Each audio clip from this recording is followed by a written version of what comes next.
जय श्री राधे श्याम निताय गौर हरि बोल। ब्रज विभूति पूज्य पिताजी श्री श्यामदास जी महाराज की जय। उनके गुरुदेव श्री देवकी नंदन गोस्वामी प्रभुपाद जी की जय। समस्त वैष्णव वृंद की जय। अपने अपने गुरुदेव की जय। गिरिराज महाराज की जय।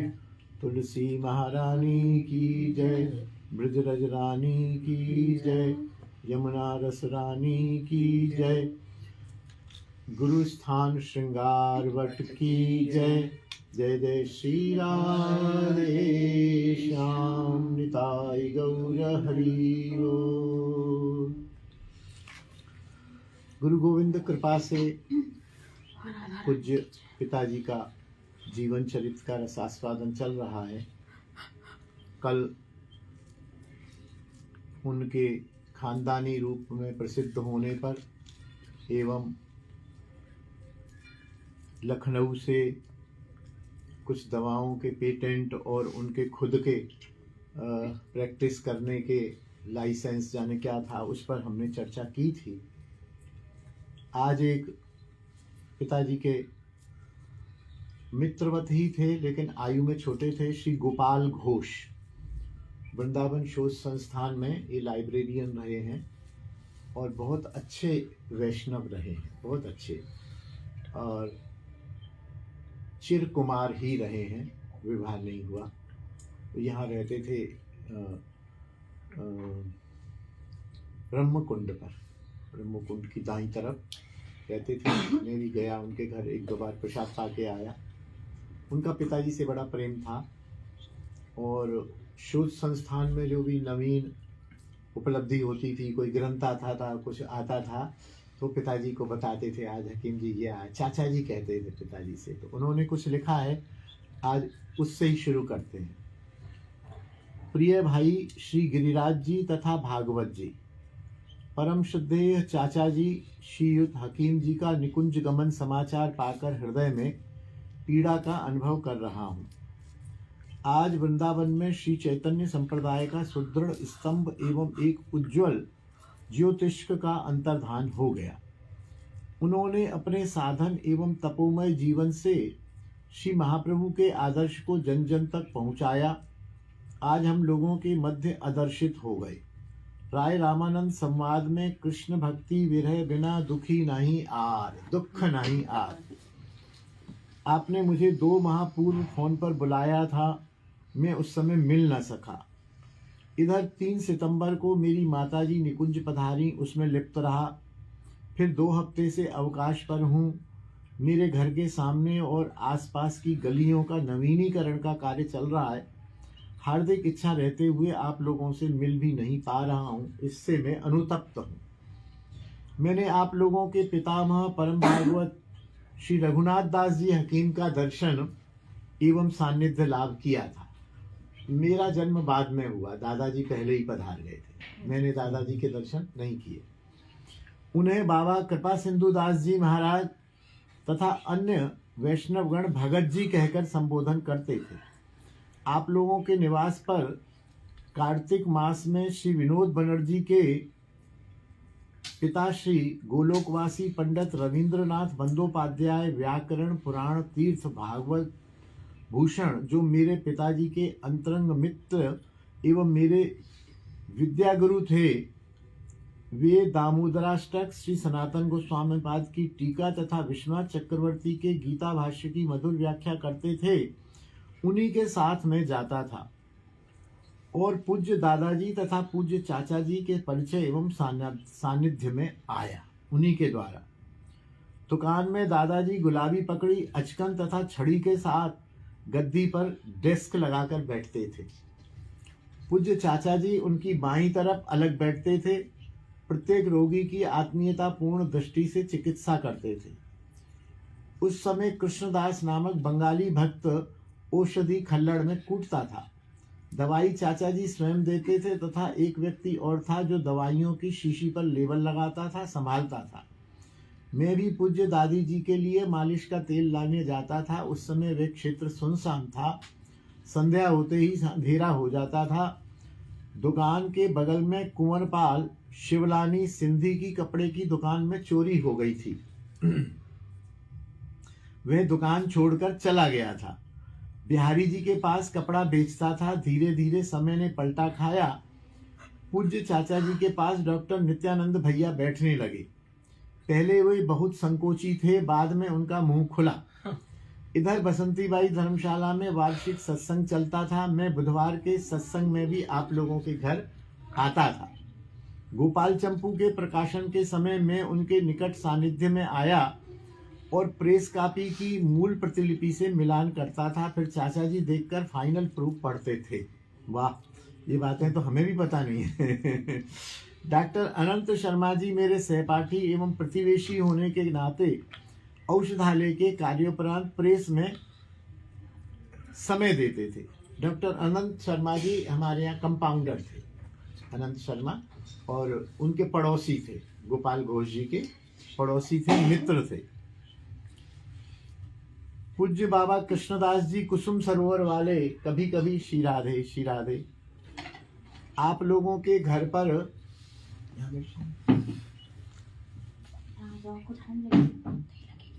यहाँ बैठ जाएंगे, गद्दी डाल लो, यहाँ बैठ जाओ। पूज्य बाबा कृष्णदास जी कुसुम सरोवर वाले कभी कभी आप लोगों के घर पर प्रसाद पाते थे। कहते थे कि मैं तो असमर्थ हूँ, भिक्षा मांगकर प्रकाशन नहीं कर पा रहा हूँ, गुरु आज्ञा से उतर पड़ा। अब हकीम जी आप कोई बागडोर संभाल लें। जिस दिन प्रेस की मशीन की पूजा हुई तो शुरुआत मुहूर्त स्वर्गीय प्रभुपाद अतुलानंद जी गोस्वामी जी छोटे तरफ के हाथ से संपन्न हुआ। उद्घाटन मैं भी वहीं था। मैं समय पर बंगाल से आए विशिष्ट विद्वानों, प्रकाशक तथा आचार्यों से चाचा जी की मुलाकात कराता था। संदर्भ ग्रंथ बंगला के लाता था। कई ब्लॉग तथा चित्र आदि उन्हें देकर मैं आशीर्वाद बटोरता था। उनसे मेरा प्राय सत्संग होता था। जब कोई बाहर का व्यक्ति आता वे स्वयं प्रेस में बैठते थे। आज उनकी स्मृति मात्र शेष है। प्रभु से प्रार्थना है कि आप लोगों को उनके आदर्श पर चलने की क्षमता प्रदान करें। उनका अवदान, त्याग, सहारा एवं लगन पर कोई शोध करे तब भी उनकी महिमा प्रकाश अथवा पूर्णता प्राप्त नहीं हो सकती। साधारण व्यक्ति के लिए उनका व्यक्तित्व बोधगम्य नहीं है। बूझी वे रसिक भक्त, ना बूझी वे मूढ़, ऐसा उन्होंने लिख के समाप्त किया। इसमें दो प्रसंग मैं अपनी तरफ से विस्तार करूंगा। एक तो कृपा सिंधुदास बाबा जी की बात आई। पंडित बाबा रामकृष्ण दास जी के सेवक थे। और एक बात आई पूज्य बाबा कृष्णदास जी कुसुम सरोवर। पंडित बाबा स्वतंत्र थे, भजन करते थे, एकांत, दाऊजी बगीची में रहते थे। ये भागवत निवास उनके जीते जी नहीं बना, क्योंकि उन्होंने कहा था कोई आश्रम नहीं बनाना। लेकिन कृपा सिंधु दास जी उनकी सेवा में आए। उनके पंडित बाबा के कोई परिचित या गुरु भाई थे नवद्वीप से, जाने कहाँ से, बंगाल से। उन्होंने कृपा सिंधु दास बाबा जी को भेजा, जाओ तुम उनकी सेवा करो पंडित बाबा की। कृपा सिंधु दास जी आए यहाँ, उनकी सेवा में लगे। तो जैसे ही सेवा में आए तो हाँ भाई कौन हो? अच्छा, पंडित बाबा बंगाली नहीं थे, जयपुर के थे, ब्राह्मण। हाँ भाई तुम कौन हो? मैं कृपा सिंधु हूँ। हाँ क्या है? मैं आपकी सेवा के लिए आया हूँ। किसने बुलाया? मैं तो बुलाया नहीं तुमको। किसने बुलाया? मेरी सेवा करोगे, मेरी आज्ञा के बिना करोगे? जाओ। नहीं, मेरे को गुरुजी ने भेजा है। गुरुजी ने भेजा है, गुरुजी की सेवा करो। कोई सेवा फेवा नहीं, हम एकला रहेगा तो मैं क्या करूँ? जाओ। भगा दिया, कृपा सिंधु दास बाबा को भगा दिया। दूसरी बार फिर वहां गए, वहां फिर अरे तू मूर्ख है, अरे गुरुजन तो डांटते रहते हैं, वो तेरी परीक्षा कर रहे थे, तू भागा है यहाँ, दोबारा जा। दोबारा आए, दोबारा से फिर कुछ बातचीत बना बनू के फिर भगा दिया। फिर आप, अरे भाई तो अच्छा बालक ही रहे होंगे वो भी, और भय तो रहता है गुरुजन के मुंह कैसे लगे, कोई बात कह दी गुरुजी ने, भागो यहाँ से। तीसरी बार गुरुजी ने कुछ पढ़ा पढ़ू के भेजा, अरे तू फिर आ गया, हाँ मैं आ गया, तो मैं सेवा फेवा कुछ नहीं कराऊंगा। ए बाबा शांत रहो, हमको आपकी आज्ञा का पालन नहीं करना है। आप कौन हो हमारे, क्यों जाऊंगा? अरे तू तो मूलक है कि हमारे गुरु की आज्ञा है कि पंडित बाबा की सेवा करो, हम गुरु आज्ञा का पालन करेंगे, तुम्हारी आज्ञा का पालन नहीं करेंगे। पंडित बाबा बोले अरे अच्छा, बोले मैं 2 बार से आ रहा हूँ, मेरा गुरु अपराध करवा रहे हैं आप, गुरु भेजते हैं सेवा करो, तुम कहते हम नहीं करेगा। अरे तुम करेगा कि नहीं करेगा? हम गुरु जी की आज्ञा का पालन करेंगे। गुरु आज्ञा करी ऐसी है कि नहीं, आप बताइए। आप हमसे अपराध करवा रहे हैं गुरु जी का, गुरु जी ने भेजा है, हम आपकी सेवा करेंगे, आपको लेनी है चाहे नहीं लेनी, आप जानो आपका काम जाने, हमें आपसे कोई मतलब नहीं। इस प्रकार एक प्रकार से विद्रोह सा करके कृपा सिंधु दास जी को बाबा ने सेवा दी और बाबा ने सेवा ली। वो परीक्षा ही थी। बाद में तो कृपा सिंधु दास बाबा की इतना आत्मीयता हो गई थी कि अगर बाबा को यहाँ प्यास लगती थी तो कृपा सिंधु दास बाबा को पता चल जाता था कि बाबा को प्यास लगी है, और वो वहां माधुकरी के टाइम 2-3 गिलास पानी पी लेते थे तो बाबा की प्यास बुझ जाती थी। ऐसी आत्मीयता थी। और पंडित बाबा के दांत में दर्द हुआ, डॉक्टर आया, डॉक्टर ने पूछा कौन से दांत में दर्द है? अरे ये सब हमको मालूम नहीं। कृपा सिंधु दास को बच्ची बुलाते थे, ए बच्ची को बुलाओ, ए बच्ची बताओ, इनको बताओ कौन से दांत में दर्द है। दर्द है बाबा के में, और बच्ची बता रहा है कि ऊपर वाला तीसरा दांत इसमें दर्द है। और एक बात और ध्यान आ गई कि डॉक्टर ने समझ बूझ के थोड़ा कर करा के उस दांत को निकालने लगा तो जय गौर ऐसा बोले जय गौर का क्या मतलब है? महाप्रभु मेरा दांत उखाड़ने आएंगे? तू क्या बात का डॉक्टर है? जय गौर का क्या मतलब है? कोई आरती हो रही है, पूजा हो रहा है, जय गौर का क्या मतलब है? महाप्रभु को याद कर रहा है, महाप्रभु जो है मेरे दांत उखाड़ने आएंगे?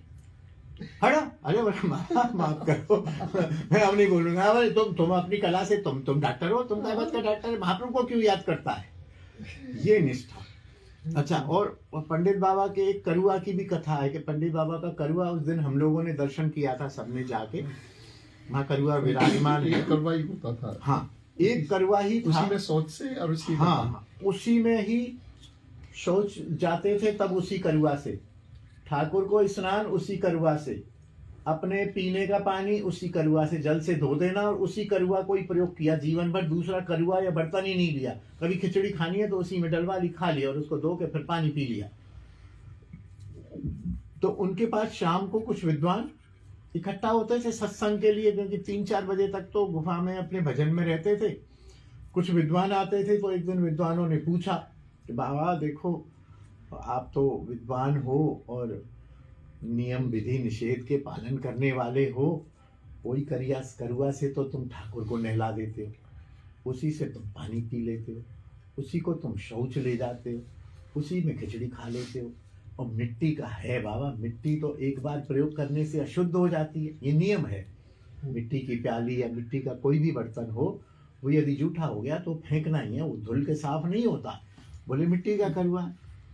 तो बाबा क्या लीला है इसमें, क्या है, थोड़ा आप हमें बताओ, हम लोग भी वैसा ही करेंगे फिर। तो बाबा बोले तुम शाम को आना, मैं तुम्हारी करुआ से ही बात करा दूंगा, करुआ ही बता देगा तुमको क्या है। वो लोग तो बड़ी चेष्टा से शाम को आ गए, सब इकट्ठे हो गए। ए बच्ची मेरा करुआ लाना। करुआ ला के यहाँ सामने रख दिया। बोले पूछो। तो किसी ने पूछा तो बताते हैं आकाशवाणी हुई करुआ के स्वर में, सुनो वैष्णव जन, मैं करुआ हूँ, मैं साधारण मिट्टी का नहीं हूँ, मैं ब्रज रज का हूँ, मैं चिन्मय हूँ, मैं अशुद्ध नहीं होता हूँ। बाबा की मुझ पर, मेरी बाबा पर कृपा है। बाबा जो भी करते हैं वो चिन्मयत्व है इसमें, इसलिए मैं साधारण मिट्टी नहीं हूँ, मैं चिन्मय ब्रजरज का बना हुआ करुआ हूँ, इसलिए बाबा इसलिए प्रयोग करते हो। चिन्मय ब्रजरज की कोई वस्तु है वो अशुद्ध नहीं होती है, सब के सब अवाक रह गए, सबने करुआ को प्रणाम किया और वो करुआ आज भी हाँ, वहाँ दर्शन के लिए भागवत निवास में रखा हुआ है। तो एक प्रसंग तो ये हो गया। एक थे पूज्य बाबा कृष्णदास जी कुसुम सरोवर वाले, वो कुसुम सरोवर पर रहते थे। लिन एंड थिन, बिल्कुल मैं समझता हूँ अपनी लाली जैसा शरीर, छोटा कद, मुंडित मस्तक, और उनको ग्रंथों के लोप ना हो जाए इसका बड़ा शौक था। कोई भी थोड़ा दिखा ना अच्छा सा पैसे वाला, अरे बाबू तुम क्या करते हो, परिचय ऐसे सड़क पर तो नहीं, बाबू तुम क्या करते हो, अरे बेटा हमको 500-700 रुपया दो ना, हम ग्रंथ छपाएंगे, हमारे ग्रंथ पड़ा हुआ हरिनाम प्रेस में, वो पैसा मांगता है, काम करता नहीं है। हमारे यहाँ तो नहीं छपा उनका, हमारी प्रेस बाद में लगी, वो प्रेस में पड़ा है, वो पैसा मांगता है, तुम पैसा दे दो। तो पता करके किसी ने 500 रुपये दिए और प्रेस में गए, अरे तू 500 रुपया ले, मेरे ग्रंथ को आगे बढ़ा दे। कितना हो गया, बोले 40 पेज तो छपा रखा है। बोले यार 500 रुपया में और कितना छप जाएगा, बोले 40-50 पेज और छप जाएगा, छपाओ। मतलब इस तरह से पैसा बटोर बटोर के उन्होंने ग्रंथों के हिंदी अनुवाद किए, और शायद छोटे बड़े मिला के 150 से 200 ग्रंथों के उन्होंने हिंदी अनुवाद किए। बड़े बड़े तो नहीं किए, चैतन्य चरितामृत जैसे नहीं किए, छोटे छोटे 100 page, 200 page, 150 page, 50 page, 80 page. और यहाँ तक कि उनमें अशुद्धियां होती थी। वो थे बंगाली, हिंदी कर लेते थे, लेकिन हिंदी प्रूफ रीडिंग अशुद्धि होती थी। तो एक दिन मेरे सामने हमारे यहाँ आते थे, पिताजी ने कहा बाबा आप करते भी हो, इतना खर्च भी करते हो, इसको के ये काम तू क्या करेगा, मैं तो लुप्त होने से बचा रहा हूँ, ये ग्रंथ लुप्त होने से बच जाएगा, तुमको हिंदी में मिल जाएगा, तुम एडिट करके अब आज इसको छपा देना। मैं इतना करूंगा तो मर जाऊंगा, मैं एक एक ग्रंथ में इतना टाइम नहीं दे सकता, मेरे पास पैसा भी नहीं है। एक ग्रंथ ऐसा देखा कि बीच में ही बिल्कुल यहाँ जो है 80 पेज पे यहाँ करने के लिए और ग्रंथ समाप्त। तो पिताजी ने कहा ये क्या, आज पैसा खत्म हो गया, 20 पेज बाकी था, कोई से पैसा देने को तैयार नहीं था। प्रेस वाला कहता था पहले पैसा ला, मैं तू यहीं पर बाइंडिंग कर दे, इसका बाइंडिंग में कितना पैसा लगेगा। उसने कहा 40 रुपया लगेगा, तू 40 रुपया ले, तू यहीं पर, अरे अधूरा जाने दे, कम से कम ये संकल्प कल्पद्रुम वाला ग्रंथ का नाम हिंदी भाषियों को पता तो चल जाएगा, और इसको पूरा तो कर लेंगे। इतनी ग्रंथ सेवा।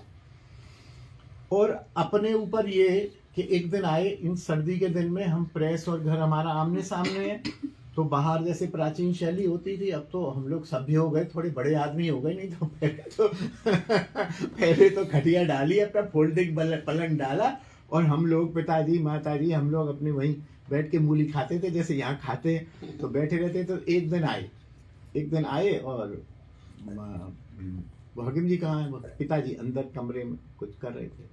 हमारी माँ से बोले, मैया तेरे पास कुछ दाल है, थोड़ी सी दाल है, ब्रजभाषा भी बोलते थे। हाँ बाबा आप आओ, प्रसाद पाओ, नहीं तुम वो दाल दे दे, थोड़ी सी दाल बाई चांस थी, तो माता ने एक कटोरी में, बाबा आ जाओ 2 रोटी भी खा लो। तो उन्होंने दाल ली और वहीं सामने चबूतरे पर ही बैठ के दाल को पी गए धीरे धीरे, और पी के और उस चबूतरे पर 1-2 ऐसे अल्टी पल्टी सी लगाई। मैं बच्चा था, मुझे खूब याद है। हमने देखा बाबा जी क्या कर रहे हो, जी बाबा जी क्या कर रहे हैं, मम्मी बाबा जी क्या कर रहा है। इतने में पिताजी आ गए, बोले बाबा क्या बात है। अरे हकीम जी मैं उधर गया था मथुरा प्रेस में, बनिया के घर, ओ उससे मैंने कहा 2 रोटी दे दो, वो साला ऐसा निकला वो 2 रोटी ही दिया, मेरे को सब्जी दिया ही नहीं। तो मैं 2 रोटी तो वहां खा लिया, अभी सूखा सूखा लग रहा है, अभी मैया से दाल लेके अंदर मिला दिया, सब पेट में मिल गया। ऐसे संत मतलब रोटी वहां से ले आए, उससे रोटी मांगी कि 2 रोटी दे दो, और उसने नहीं दी। तो ये नहीं, ऐसा तो था नहीं कि घर में सब्जी नहीं होती, मांगनी नहीं, 2 रोटी दे दी, 2 रोटी वहीं बैठ के रूखी खा ली। यहाँ पे आके मैया से दाल ले ली, और शरीर पर 2-3 ऐसे यहाँ जमीन पर ऐसे लोट-पोट सी लगाई। बोले ये क्या, वो आप दाल रोटी मिल गया, अंदर से वो खुशकी सा हो रहा था, अभी ठीक हो गया। तो मैया बोली, अरे बाबा मैंने कहा आप 2 अरे रोटी तो मैं खा के आया ना, रोटी बार बार थोड़ी खाऊंगा, रोटी खा के आया, दाल तूने दे दिया, दाल रोटी हो गया, बाबा जी का काम हो गया, बस अभी मैं जा रहा हूँ। ऐसे संत थे। ये 2 बात आई, तो उस पर थोड़ा अलग से प्रकाश डाल दिया मैंने।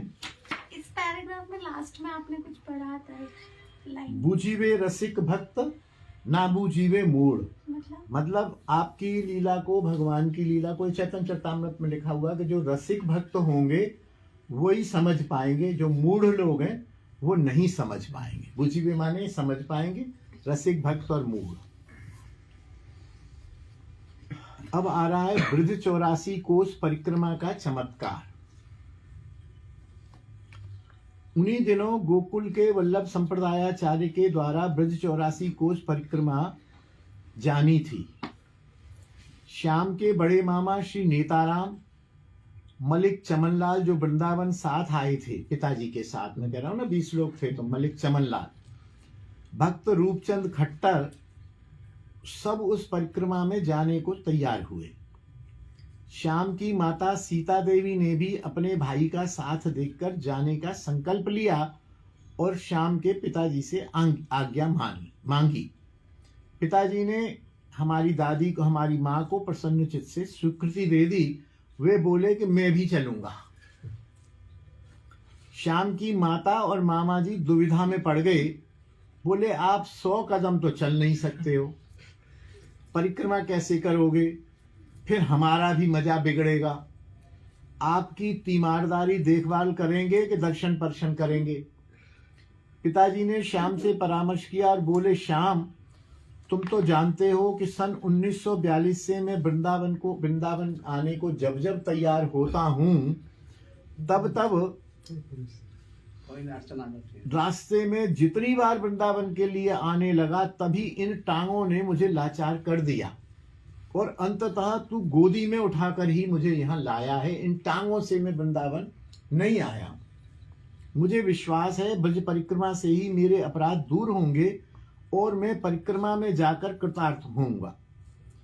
श्याम ने कहा ठीक है दादाजी, जैसा आप ठीक समझें। माता और मामा जी से पिताजी बोले देखिए मैं स्वतंत्र जाऊंगा, केवल मेरा बिस्तर आपके पास रहेगा, चाहो तो मेरी 2 रोटियां बनाकर रख लेना। देर सवेर जब भी पड़ाव के स्थान पर आऊंगा प्रसाद पालूंगा और रात को सो जाऊंगा। आपके साथ चलूंगा नहीं। आप स्वतंत्र, मैं भी स्वतंत्र, आप मेरी कोई भी देखभाल नहीं करना। 2 एक साथियों ने श्याम के पिताजी का कड़े शब्दों में विरोध भी किया। तुम समझते नहीं हो, बुढ़े आदमी हो, सही बात है, परेशान करोगे, तुम्हारी पत्नी जाना चाहती है, भाई जाना चाहते हैं। किंतु दादाजी संकल्प के पक्के थे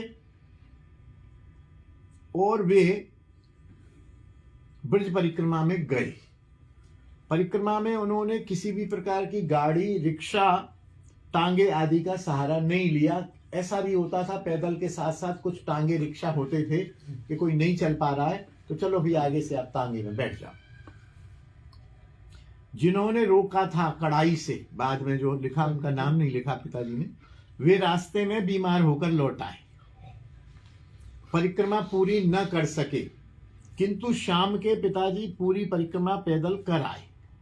6-7 साल से फोड़ों के कारण जो टांग जकड़ गई थी और लंगड़ाकर चलते थे वह सीधी हो गई। शरीर हृष्ट-पुष्ट हो गया। दिवाली के दिन अचानक दुकान की सीढ़ी पर आसानी से चढ़कर श्याम के सामने आ खड़े हुए।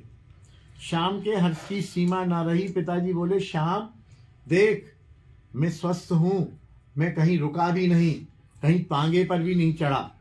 श्याम के मामा और माता भी आश्चर्य मानते थे। वृंदावन निष्ठ श्याम के पिताजी ने सारे ब्रजमंडल के दर्शन, लीला स्थलियों के आनंद पूर्वक दर्शन किए और ब्रज 84 कोस की परिक्रमा पूर्ण की। अब लिख रहे हैं पत्नी की ब्रजरज प्राप्ति। प्रभु का विधान, श्याम की पत्नी सावित्री देवी ने एक बिटिया को जन्म दिया और शीत आने से अचानक ब्रजरज प्राप्त कर गई। सारा गृहस्थ बिगड़ गया, नवजात बिटिया भी बच न सकी। श्याम के पिताजी ने बहुत आश्वस्त किया। 2-4 मास बाद श्याम का छोटा पुत्र टाइफाइड से बीमार होकर चल बसा।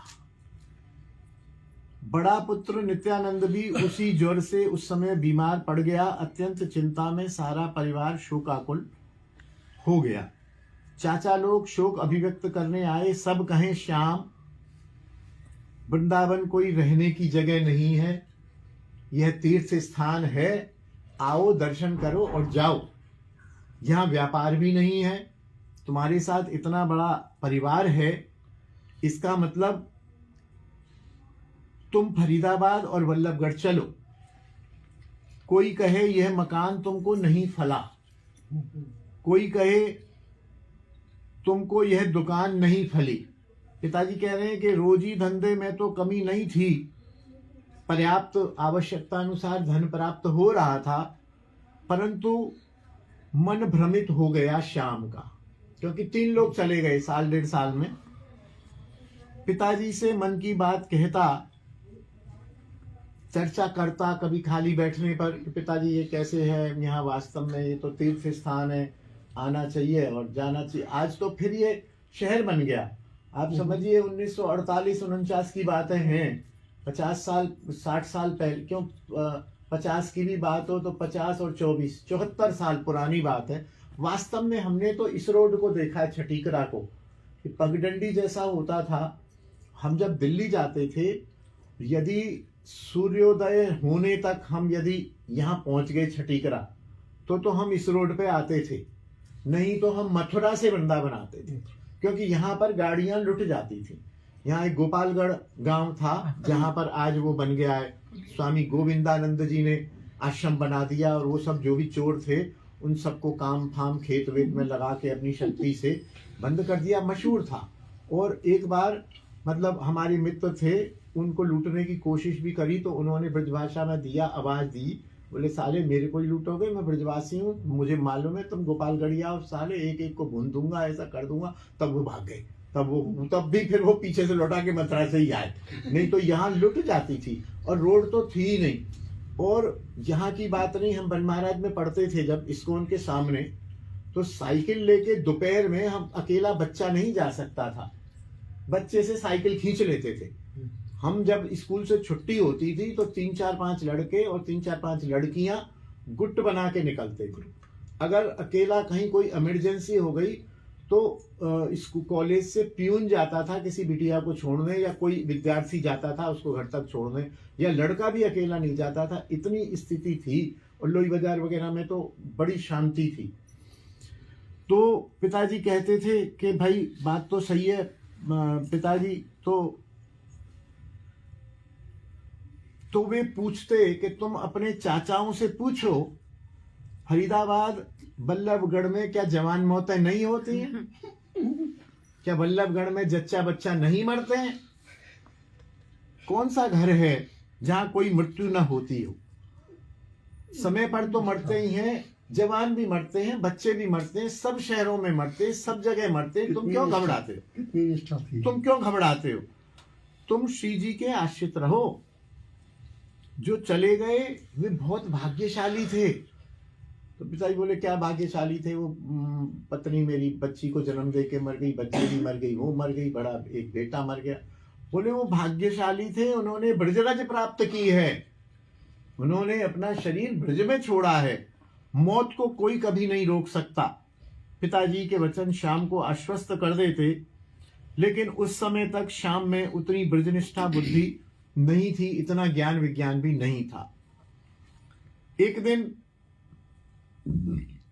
प्रातःकाल हृदय में एक पद को किसी ने अंकित किया, श्यामा श्याम शरण मन लेहु। हे मन तू श्यामा श्याम की शरण ले। त्रिविध ताप गृह चाल कर्म गति मेटन हारही नित संदेह। श्यामा श्याम इन त्रिविध तापों को, आधि दैविक, आधि भौतिक और आध्यात्मिक ताप, और ग्रह चाल शुक्र शनि रवि की, केतु राहु की चाल, कर्म गति, कर्म के फल पाप पुण्य, इन सब को निस्संदेह वो मिटने वाले हैं। संपत्ति संतति, संपत्ति धन दौलत मकान, संतति माने संतान, जान गोपाल की, ये गोपाल की ही हैं। जनि मन मान गुमान स्नेहु, इस मन को उस मान या गुमान में और स्नेह में मत फंसने दो। श्याम दास वृंदावन बसे रहो, प्रिया प्रीतम रजधानी एहू। तुम वृंदावन में ही बसे रहो, प्रिया प्रीतम की रजधानी यही है। श्याम ने इस पद को यहां इसलिए उद्धृत किया कि यह उसकी कविता रचना उसने कभी अपनी नहीं मानी। उठते ही बिस्तर से यह पद लिखा और अपने चरणों, पिताजी के चरणों में नित्य की तरह प्रणाम करके इसे सुनाया। पिताजी तो पहले से ही ब्रजनिष्ठ थे। और उस क्षण के बाद श्याम का मन भी पत्थर हो गया। अनेक कष्ट समस्याएं आई उस पर, किंतु उसके मन में वृंदावन के वास के प्रति कभी भी अश्रद्धा, संदेह और अश्रद्धा न हुई। फिर एक घटना लिखते हैं, नारायण कवच पाठ। अभी समय है। श्याम के पास एक महापुरुष श्री बाबूलाल केडिया मारवाड़ी, जो ब्रजवास कर रहे थे, आया जाया करते थे। जब उन्होंने शोकमय दो घटना सुनी तो बोले, श्याम, ये दुर्घटनाएं तो गत 10 वर्षों से हर भादों में तुम्हारे परिवार में घटती आ रही हैं। संभवतः एक भादों और किसी भी शोक का कारण बन सकता है। वे कुछ ज्योतिष विद्या जानते थे, इसलिए बोले। श्याम ने घर आकर पिताजी से ये चर्चा की। पिताजी वो बता रहे केडिया जी के 10 साल से हर भादों में कोई ना कोई शोक होता चला आ रहा है। तो पिताजी के साथ याद करने पर बराबर 10 वर्षों के भादों में कोई ना कोई निकट संबंधी, पाकिस्तान में भी, क्योंकि 10 वर्ष तो हुए नहीं थे यहाँ आए हुए, तो वहां की भी जब चर्चा आई तो बोले, वास्तव में ही हर भादों में कोई ना कोई हमारे परिवार में एक मृत्यु होती रही। श्याम के को केडिया जी के प्रति बड़ा सम्मान और श्रद्धा हो गई। तो दूसरे दिन श्याम ने उनसे 2-4 दिन में जब फिर मिले होंगे तो उन्होंने पूछा, केडिया जी फिर इसका समाधान क्या है? और आप तो कह रहे कि अगले भादों में भी कोई ना कोई शोक हो जाएगा, क्योंकि वास्तव में हमारे परिवार में 10 वर्ष से कोई ना कोई मरता आ रहा है। और अब मेरे पास रहा क्या, पत्नी चली गई, एक बड़ा भाई चला गया, एक जन्मजात नवजात बेटी चली गई, अब फिर तो बड़ी गड़बड़ है। तो बोले, तो उन्होंने पूछा कि फिर प्रभु आप उपाय बताओ केडिया जी इसका कुछ। तो वे बोले, रात्रि के समय सोने से पहले हाथ मुंह धोकर उत्तर दिशा की ओर मुख करके श्री नारायण कवच का पाठ किया करो। सब घर वालों को बिठाकर पाठ सुनाया करो। उस दिन से श्याम ने नियम बना लिया जो आज तक चलता है, चाहे उस विधि विधान से नहीं। सब पुत्र पुत्रियां अब भी नियम से पाठ करते हैं, हम भी करते हैं और करते थे घर पे। हमारे यहाँ नारायण कवच का ऐसे एक पाठ होता था किसी ग्रंथ का, जैसे पिताजी दुकान से आ गए तो एक ग्रंथ का ऐसे पाठ किया कोई आधा घंटा, उसके बाद सबको याद था, ओम हरे विद्यान मंसर रक्षाम स्थांग्री पद्मा पदगेंद्र पृष्ठे दरारी चर्मा सिद्धेश पाषाण दधानु अष्ट गुणोष्ट बाहु, पूरा नारायण कवच सबको याद था। सब पाठ करते तब सोते, तब दूध मिलता सबको गर्मा गर्म, और तब सब सोते थे। श्याम वृंदावन के बाहर आसपास के गांवों में मरीजों को देखने जाता था। शाम के समय गांव वाले घोड़ा घोड़ी ले आते, उस पर बिठाकर ले जाते। रात में एक गांव में अनेक रोगियों को देखता और सवेरे घोड़े पर सवार हो अकेला वृंदावन दुकान के समय से पहले पहुंच जाता। जहांगीरपुर, सेई, जावड़ा, बाबूगढ़ में अनेक बार जाता। मरीजों का बहुत विश्वास हो गया था। 4-6 मरीज हो जाते थे गांव में, बोले हकीम जी के पास जाना क्या है, उनको बुला लाओ, घोड़ी भेज दो एक। और एक बंदा पिताजी को घोड़ी पर बैठा देता था, वो बंदा ऐसे पकड़ के, आसपास 5-7 किलोमीटर पर गांव थे, पिताजी चले जाते थे दुकान बढ़ा के 6-7 बजे, वहां रात में रुकते, वहां रुक के 5-7, चलो भाई वैद्य जी आए, सबको देखा, दवाई ले जाते थे। थोड़ी बहुत कोई टिपिकल होती थी तो सवेरे बोले जो मेरे को छोड़ने जाएगा उसके हाथ दवाई दे दूंगा। एक रात को बाबूगढ़ में श्री नंदलाल नंबरदार के लड़के घुंसी राम के घर गया। वहां रोगी की हालत असाध्य थी। जो भी उपचार दवा समझ में आई, श्याम ने यत्न किया, वहां रात्रि का प्रसाद भी पाया। देर हो चुकी थी, सो गया। वहां का वातावरण भी बड़ा चिंताग्रस्त था। श्याम नित्य नियम श्री नारायण कवच का पाठ करना भूल गया। वे थोड़ी दूर खाट पर सो गया। घर वाले, गांव के लोग रोगी को घेर कर बैठे थे, दवा दे रहे थे। थोड़ी देर नींद लेने के बाद नारद जी वहां स्वप्न में आए और बोले, श्याम तुमने कवच का पाठ कैसे नहीं किया आज? श्याम चौंक कर उठ बैठा, अरे अरे नारद जी, हो। और तुरंत उठा, नल वल होते थे, बाहर उठा, पैर धोए, हाथ धोए, कुल्ला किया और हाथ पांव धोकर जमीन पर पालती लगाकर नेत्र बंद करके पाठ करने लगा। पाठ याद था। वहां के सब लोगों को ऐसा अनुभव हुआ कि हकीम जी हमारे रोगी के लिए प्रार्थना कर रहे हैं। सवेरे शाम तो चला आया, वृंदावन आने पर पता लगा कि रोगी चल बसा। दुख होना स्वाभाविक था। इस घटना के उल्लेख का तात्पर्य नित्य पाठ की महिमा है और नारद जी की कृपा को प्रकाशित करना है। सत्यता कितनी, देखो उन्होंने लिख दिया कि रोगी चल बसा। थोड़ा भी कपट होता तो ये कहते हैं कि नारायण कवच के पाठ से देखो चमत्कार हुआ और वो रोगी जी गया। यदि आजकल के कथाकार होते तो चमत्कार सुना देते, है ना। तो उन्होंने कृपा को प्रकाशित करना है, अपनी महत्व को नहीं करना है। अब एक बात और बीच में आई। श्यामदास जी की सुपुत्री हमारी बड़ी बहन राधे रानी और श्री गणेश दास जी चुग। ये गणेश दास जी चुग हमारे जीजा जी हैं, अभी विराजमान हैं। और तिनकोड़ी महाराज से पिताजी ने इनकी दीक्षा कराई। विनोद बाबा के गुरु भाई हैं, किशन की भी कराई और एक भतीजे की भी कराई। चुग के छोटे सुपुत्र हरिताभ के विवाह का अवसर था।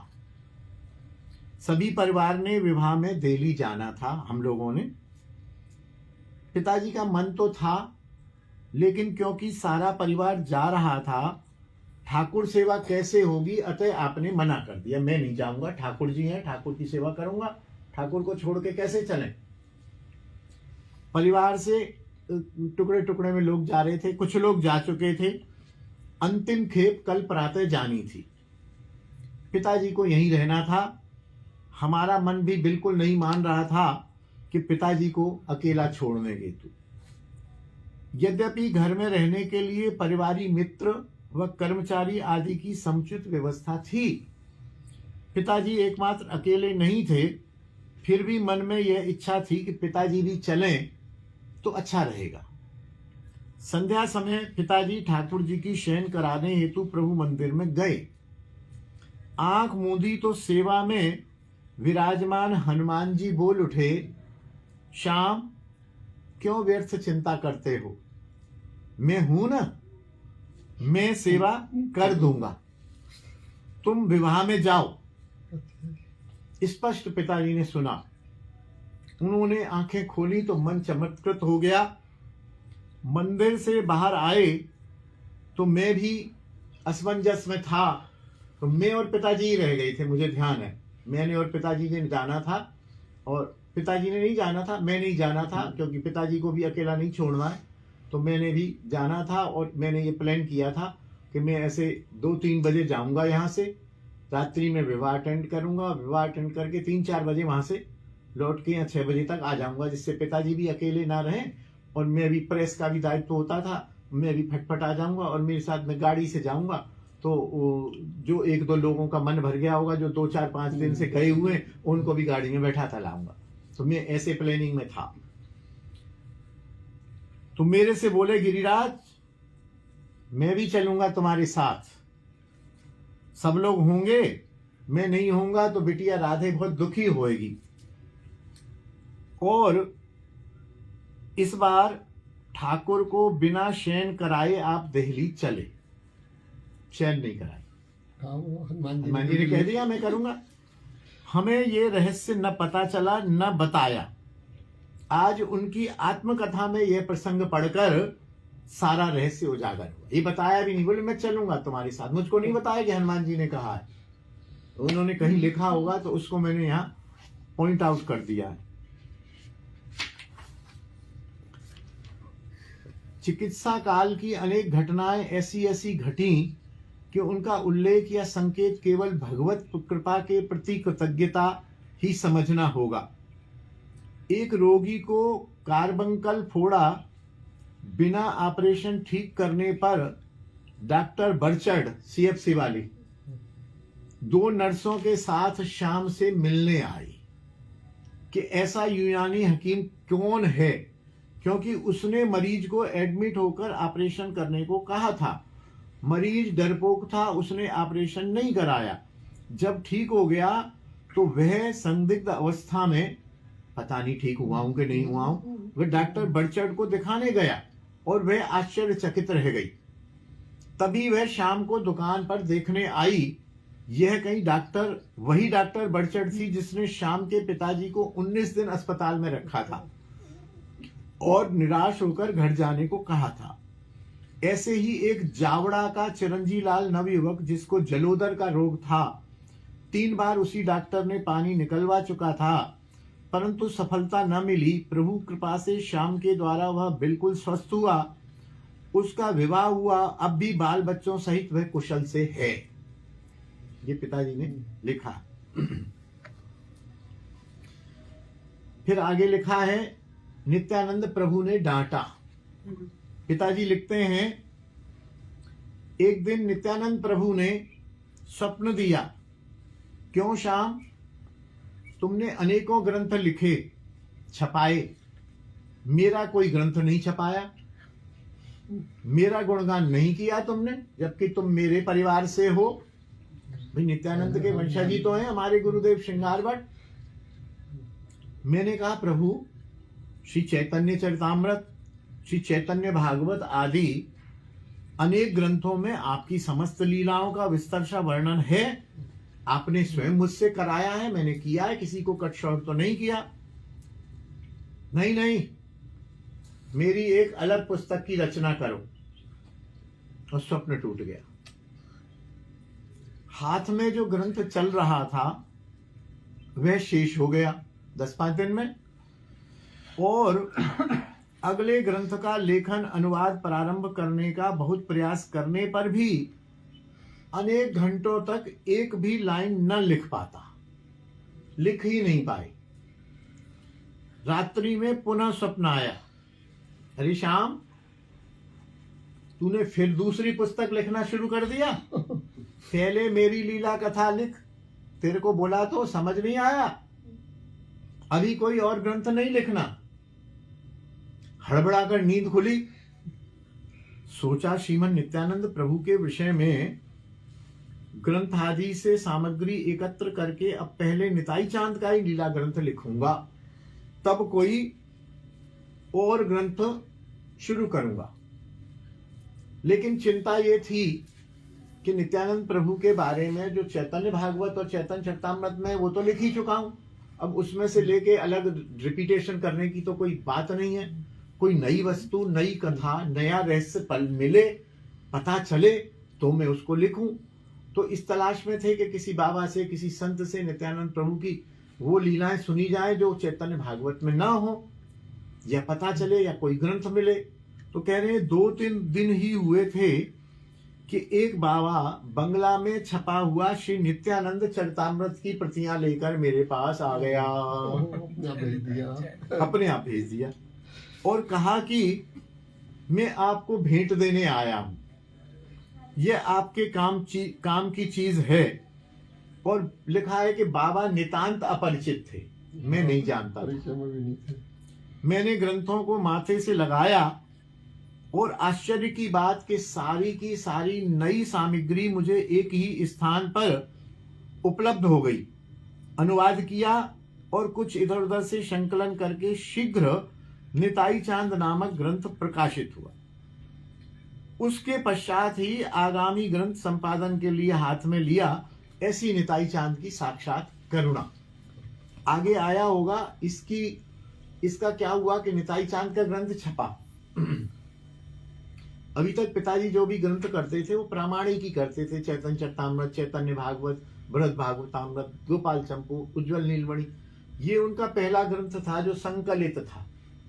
तो हो तो गया, लेकिन स्थिति ये रही कि उसका परिचय नहीं था लोगों को, सोशल मीडिया था नहीं, तो उसकी डिमांड नहीं रही। और वो ग्रंथ जो 4-5 साल में 500 कॉपीज बिक जाना चाहिए वो बिका ही नहीं 10 साल तक, अपितु बाद में उसके कागज भी भुरभुरा सा हो गया और वो ग्रंथ बड़ी मुश्किल से समाप्त हुआ। तो हमने उस समय में देखता था, पिताजी पधार चुके थे, मुझे पूरी तरह याद नहीं है, शायद इसमें आए प्रसंग या निताई चांद की भूमिका में मैंने लिखा है। तो मैंने कहा अब इसको नहीं छपाएंगे, रीप्रिंट नहीं करेंगे। कागज पहले संस्करण का ही कागज खत्म हो गया, ये हो गया वो हो गया, और पिताजी पधार चुके थे।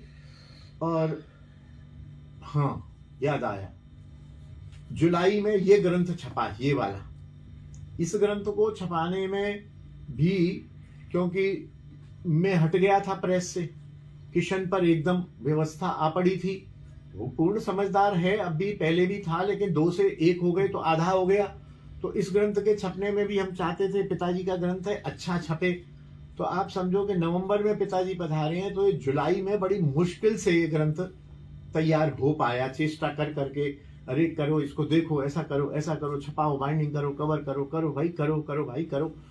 तो मुश्किल से ये छप पाया। 8 मतलब नवंबर से लेके जुलाई में इसका उद्घाटन हुआ। इस बीच कोई सज्जन आए और बोले निताई चांद है। मैंने कहा नहीं, निताई चांद तो नहीं है। अब एकदम ध्यान नहीं है, मैं अनुमान से कथा बता रहा हूं, निताई चांद की भूमिका में होगी अवश्य। तो मैंने कहा नहीं, निताई चांद नहीं है। भैया कब छपेगा लाला? मैंने कहा नहीं, अब नहीं छपेगा, उसकी डिमांड नहीं है, निताई चांद अब नहीं छपेगा, क्योंकि डिमांड ही नहीं है। पिछली बार भी उसका कागज सब सड़ गया था, और वैसा ग्रंथ है पिताजी का लिखा हुआ। चेतन चरितामृत तो नहीं, चेतन चरितामृत भी उन दिनों में 1000 को अभी 10-10 साल में लिखती थी, परिचय नहीं था हिंदी भाषी लोगों को। और आपको सत्य बताऊं तो गौड़िये सब बंगाली ही हुआ करते थे, हिंदी भाषी या बंगाल से इतर गौड़िये होते ही नहीं थे, या निम्बार्की होते थे, या राधा वल्लभी होते थे, या कोई कुछ होते थे। गौड़िये मतलब हिंदी भाषी होते ही नहीं थे, बहुत कम होते थे। हम लोग भी जब गौड़िये में दी तो लोग, अरे तुम तो पंजाबियों क्या बंगालियों के चेले बन गए, बंगाली होते थे, तो हिंदी की डिमांड ही नहीं थी। तो मैंने कहा वो नहीं छपेगा। अरे बोले क्यों नहीं छपेगा, छपना चाहिए। मैंने कहा क्या फायदा, उसमें 25-50 हजार रुपए लग जाएंगे और बिकेगा है नहीं, फंस जाएगा ग्रंथ। तो मुझे ध्यान नहीं है, शायद उन्होंने प्रमोट किया, बोले नहीं तुम पैसे की कोई चिंता नहीं, हम 100 कॉपी हम ले लेंगे, हम ये कर लेंगे, तुम पैसा ले लो। या मुझे ध्यान नहीं है क्या बात रही उसमें, होगा तो कल पढ़ के बताऊंगा। और फिर हमने प्लान बनाया, उनके ठीक है भाई, जब इतना प्रेशर है तो छाप लेते हैं, हम थोड़ा और आकर्षक करके छाप देंगे, चित्र वित्र दे देंगे। हमने उसको प्रेस में छपाने को दिया बहुत बाद में, और वो ग्रंथ पहले छप गया, ये अभी लटका था। वो ग्रंथ पहले छप के तैयार होके हाथ में आ गया। मैंने कहा किशन ये क्या हुआ, इसकी तो कोई जल्दी नहीं थी यार, ये तो मजबूरी में हमने प्रेशर में छापा है, कोई संत या किसने कहा है तो तब छापा है, तुम इसको छपवाओ जल्दी। अरे बोले भैया पता नहीं वो इसकी व्यवस्था बनती नहीं है, उसकी व्यवस्था बनती जा रही है, वो छप के तैयार हो गया। मैंने कहा हो गया तो ऐसा करेंगे, जिस दिन इसका उद्घाटन होगा उस दिन निताई चांद का भी उद्घाटन करेंगे। फिर निताई चांद का भी उद्घाटन हुआ, और वो दूसरा संस्करण बहुत जल्दी हो गया। अब तीसरा संस्करण इस समय जो है वो निताई चांद का तीसरा संस्करण। तो नित्यानंद प्रभु की करुणा देखिए कि अपने ग्रंथ को उन्होंने किस तरह से प्रमोट किया। वो अकेले क्यों रह गए थे, आपने प्रेस छोड़ दी थी? हाँ, मैं पिताजी वाली कुर्सी पर बैठने लग गया था ना, क्योंकि पिताजी का ऑफिस अलग था, वो ग्रंथ संपादन करते थे, और मैं और भाई छोटे प्रेस में बैठते थे। तो जब वो पिताजी के उसमें ताला लग गया तो कुछ वैष्णव लोग मिलने आते थे पिताजी को, तो कहते थे अरे, तो पहले तो हैरान होते थे कि पिताजी पधार गए, हमको खबर नहीं लगी। सैकड़ों लोग आते थे देश विदेश से। फिर वो कहते थे नहीं भैया इसको बंद मत करो, दरवाजा खोल के रखो, हम पिताजी की कुर्सी को, गद्दी को प्रणाम करके जाएंगे। तो हमने कुछ दिन खोल के रखा तो पता चला सामने से हम देखते थे आदमी कुंडी खोल के अंदर घुस गया, हमें लगता था अंदर घुस गया, दरवाजा खुला छोड़ दिया तो अंदर घुस जाएगा। फिर मैंने ये सोचा कि मैं आधा दिन प्रेस में बैठूंगा और आधा दिन वहां बैठूंगा। तो मैं सुबह प्रेस में आ जाता था और शाम को फिर वहां, लेकिन प्रेस का काम भी थोड़ा बहुत देखना, वहां का भी देखना, तो भाई ने इधर से उधर होती रहती थी। मेरा कोई पेन यहाँ छूट गया, कोई चश्मा वहां छूट गया। अंततः मैंने भैया मेरे बस का नहीं है, मैं वही बैठूंगा। पिताजी की, ठाकुर की, गुरुदेव की प्रेरणा से मैं पिताजी वाले ऑफिस में ही बैठा। प्रेस का काम मैंने कहा मैं सामने बैठा हूँ, मेरे से देखते रहो। और किशन छोटा भाई सक्षम हो चुका था, संभालता था, तो सामने बैठा हुआ था। तो मैंने प्रेस छोड़ दी थी, वो किशन ही संभालता था ज्यादातर। मैं एडिटिंग पर मतलब समर्पित हो गया था, क्योंकि पिताजी भी 2-3 ग्रंथ अधूरे छोड़ गए थे। हरिभक्ति विलास अधूरा था, आनंद वृंदावन चंपू अधूरा था, एक आध ग्रंथ और अधूरा था। तो उनको मैंने बड़े परिश्रम से, हरिनाम पत्रिका हर महीने छपती थी, हरिनाम छपती थी। तो एक वैष्णव आए खुराना जी दिल्ली के, वो हरिनाम के पाठक थे। तो बैठे पिताजी से मिलते थे, प्राय वो हर महीने आते थे। तो पिताजी के ऑफिस में मैं बैठा हुआ था, तो मेरे से बोले कि बेटा हरिनाम का क्या होगा। मैंने कहा बाबूजी कराएंगे, ठाकुर कराएंगे, जैसे पिताजी से कराए थे, उनकी इच्छा होगी तो मेरे से कराएंगे, बंद होनी होगी बंद हो जाएगी, लेकिन पिताजी लिख के गए हरिनाम बंद मत करना कभी भी, तो हम चलाएंगे। बोले बेटा देखो ये मजाक नहीं है, हैं पिताजी चलाते थे, तुम कल तक तो वहां बैठते थे। अच्छा हम लोग व्यवसाय में थे जब, तो कोई ना तो तिलक होता था, ना कंठी तो होती होगी रही होगी, दीक्षित तो थे, तो हम तो अपने बाबू बने चश्मा पहन के घूमा करते थे, हमारा स्वरूप ही बिल्कुल अलग था एकदम। तो बोले बेटा तुम जैसे, तुम कहाँ, तुम क्या जानो हरिनाम, तुम क्या जानो ये सारे लेख आर्टिकल, इतनी प्रतिष्ठित पत्रिका है, तुम कैसे कर पाओगे। मैंने कहा बाबूजी आप ठीक कह रहे हैं, मैं बिल्कुल नहीं कर पाऊंगा, मैं घबराया हुआ हूँ इस समय, मैं नहीं कर पाऊंगा, लेकिन मैं पिताजी की कृपा और ठाकुर की कृपा शक्ति पर बैठा हूं कि वो चाहेंगे पत्रिका चले तो चलती रहेगी, वो बंद हो जाएगी तो हो जाएगी, क्या बात है, कोई बात नहीं है। नहीं बंद क्यों होगी, तुम किसी और विद्वान से संपर्क करो, तुम किसी विद्वान को संपादक बनाओ, तुम ऐसे करो वैसे करो। मैंने कहा ठीक है जैसे वो चाहेंगे। मेरा तो दिमाग अभी, हम शोक संतप्त हैं, हम समझ नहीं आ रहा है क्या करेंगे। फिर पत्रिका छपी पिताजी के बाद, दिसंबर का अंक छपा, उनके पास गया तो वो पत्रिका का अंक लेके आए। फिर वो मेरे से तर्क वितर्क करते थे, बहस करते थे। बोले सुनो ये तुमने लिखा है, ये कैसे लिखा है। एक बार अड़ गए, बोले राधा जी का जन्म जो है तुमने लिखा है रावल में हुआ है, दुनिया जानती है बरसाने वाली राधा। मैंने कहा मैंने नहीं लिखा है, मैंने कहीं से पिताजी के लेख में से ही देख के लिखा कि नहीं पिताजी पर तुम थोप रहे हो, मतलब वो मेरे को मतलब दबाव में, और नहीं दबाव में, हितवश, विरोध नहीं था उनका, ये था। और मैं कहता हूँ वो यदि दबाव नहीं देते तो मैं इतना कॉन्शियस भी नहीं होता। तो मैंने कहा रुको अंकल जी रुको आप, मैंने पिताजी का देखो ये पिताजी ने लिखा है, राधा जी का है, पिताजी ने लिखा है। अरे हाँ तो जन्म रावल में हुआ। मैं कहा मैं नहीं जानता हूँ, पिताजी ने लिखा है तो रावल में ही हुआ है। पिताजी के उस पर मेरे को, आपको भरोसा है, मेरे को भी भरोसा है। बोले नहीं अच्छा हकीम जी ने लिखा है, हम तो ये समझते हैं, तो नई बात लिख दी तुमने। मैंने कहा नहीं ये पिताजी के हाथ की है, मैंने उसी को लिखा है और रावल में ही हुआ, मैं तो यही मानूंगा रावल में हुआ। एक बार आए, वो राधा कृपा कटाक्ष छापा हमने, राधा कृपा कटाक्ष में पाठ भेद है, कहीं एक श्लोक कहीं ज्यादा है कहीं कम है। फिर आए, बेटा मैं कहता हूँ ना देखो तुम्हारी बस का नहीं है, किसी विद्वान को पकड़ो। मैंने कहा क्या हो गया चाचा जी, ये देखो तुम 2 श्लोक ही छोड़ गए हो। मैंने कहा दिखाओ। बोले ये देखो ये मैं लाया हूं कॉपी। भाई ऐसे हंसी नहीं उड़वानी है, ये हमारा संस्थान है, हमारी पत्रिका। तो मैंने कहा अच्छा रुको आप, अब मैं वास्तव में मतलब योग्य था ही नहीं, मैं वो पिताजी के ग्रंथों से ही पकड़ पकड़ के कॉपी करता था। तो मैंने कहा रुको आप, मैंने किताब, मैंने कहा ये देखो ये पिताजी ने राधा कृपा कटाक्ष छपा है, इसमें श्लोक है ही नहीं। अरे यार ये क्या हुआ, इसका मतलब, मैंने कहा मैं नहीं जानता, पिताजी के में नहीं है तो यही सही है, मैं पिताजी की लेखनी पर लेखनी नहीं चढ़ाऊंगा। और इस प्रकार वो महीने में 1 बार 2 बार आते थे और नए नए विषयों पर मेरे से तर्क भी करते थे, बताते भी थे, सिखाते भी थे। आप सच मानना, ब्रज की प्रेरणा नामक पुस्तक उन्हीं के प्रश्नोत्तरों का पुस्तक है, और उसमें लिखता था प्रेरणा खुराना जी, प्रेरणा 2 खुराना जी। तो वो बाद में फिर मेरे पास लोग ये समझते थे कोई प्रेरणा खुराना नाम की कोई महिला है, और उन्हीं के नाम से ही लिखता था आर्टिकल हरिनाम में भी, और फिर उन हरिनाम के आर्टिकल्स को ब्रज की प्रेरणा नामक था। तो वो हमें प्रेरणा खुराना जी का नंबर दे दीजिए, उनसे मिलना। मैंने कहा प्रेरणा खुराना जी कोई महिला नहीं है, प्रेरणा मतलब खुराना जी एक हमारे, वो कहते थे मेरा नाम नहीं देना। फिर आए मेरा नाम क्यों दिया, मैंने कहा खुराना क्या आप ही हो अकेले दुनिया में। फिर मैं जब 2-3 बार जीत गया ना, तो फिर मैं थोड़ा तर्क, बोले मेरा नाम क्यों देते हो, आपका नाम कौन सा नाम, ये लिखा खुराना। मैंने कहा अच्छा पूरी दुनिया में खुराना आप ही हो क्या। मैं खुराना तो हमारे मिलने वाले जो ये आर्टिकल लिखवाते हैं वो खुराना जी हैं।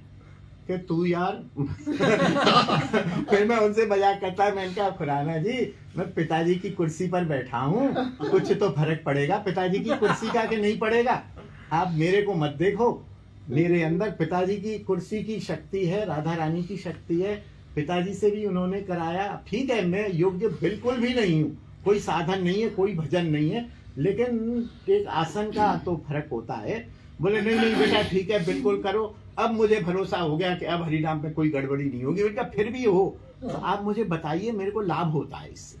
और मैंने जब पुस्तक छापी तो वो बड़े गदगद हो गए, अरे बोले अच्छा तूने तो मेरे को मशहूर कर दिया। कि आपको नहीं किया है, खुराना जी को किया है, और खुराना भी वो प्रेरणा खुराना नाम की एक महिला है उसको किया है। तो हास प्रयास में वो बात हो गई।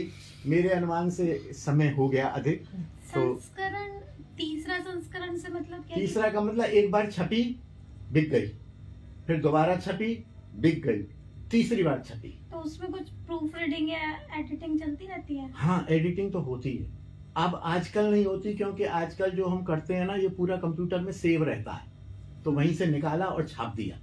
पहले तो जितनी बार छपती थी उतनी बार उसमें कोमा ब्राम प्रूफ रीडिंग करना, संशोधन करना, एक शब्द जो गलती रह गई उसको करना, मेहनत पूरी होती थी। आजकल नहीं होती। अभी जी हो गया, अब बहुत इजी हो गया। उस फाइल को हम सेव रखते हैं, 10 साल बाद भी वो फाइल निकाली, उसमें एक भूमिका लिखी, उसके दाम बढ़ाए घटाए, आगे पीछे कवर की सेटिंग बदली, छपो, फटाफट छप जाती है। अब जो स्पीड है वो 10-20 गुनी तेज हो गई। तो इस प्रकार से आज हम अगला है चिकित्सा व्यवसाय में, प्रभु कृपा से कल फिर इसको आगे श्रवण करेंगे। बोलिए पूज्य पिताजी महाराज की जय। पिताजी के गुरुदेव प्रभुपाद श्री देवकी नंदन प्रभुपाद की जय। गिरिराज महाराज की जय। तुलसी महारानी की जय। ब्रजरज रानी की जय। यमुना रस रानी की जय। श्रृंगार वट की जय। समस्त वैष्णव जन की जय। सबके अपने अपने गुरुजन वृंद की जय। आज के आनंद की जय। जय जय श्री राधे गुरुजी की जय। राधे राधे राधे राधे राधे। तो दीक्षा लेने के बाद भी पिताजी का